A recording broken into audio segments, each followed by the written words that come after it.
Ngayong linggo mga kapuso ay matutunghayan natin ang talagang naghahanap ng Christmas gifts na kung dito ka lang mamimili sa lugar na ito ay talagang makakabili ka sa murang halaga dahil ang mga mamahaling gamit gaya ng appliances, laptops at mga sapatos may unlimited discounts.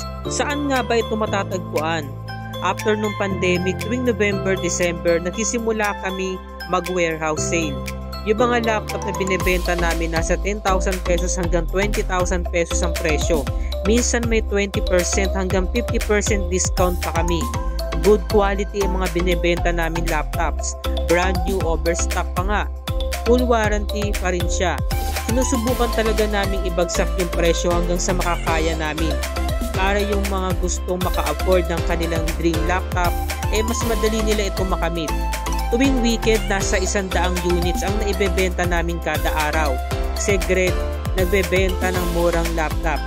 10 years na itong Christmas warehouse sale namin. May mga slight bended, slight dented, slight scratches na units. Mabibili yun ng customers na mga 30 to 60% off. May mga buy one take one din kami.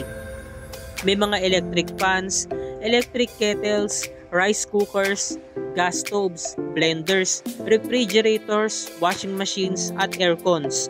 Yung mga natatanggap namin na returns kaysa itambak sa warehouse, maganda pang pakinabangan ng mas maraming tao.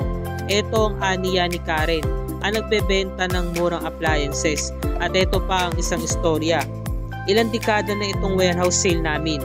Ang purpose po namin ay makapag-give back sa community. Mula sa damit, cosmetics, appliances, mga brand na watches, hanggang fragrances meron kami. Ang discounts namin umaabot hanggang 90%. Nandito na lahat. Wala na silang iisipin. Naintindihan namin yung struggle ng mga Pilipino kapag mga last minute shopping. Ito ang isiniwalat naman ni Crisaline. Nagbebenta ng murang gamit sa warehouse sale.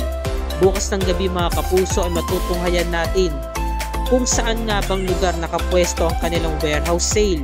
Pakatunghayan natin yan ngayong linggo. Dito lamang sa Kapuso Mo, Jessica Soho.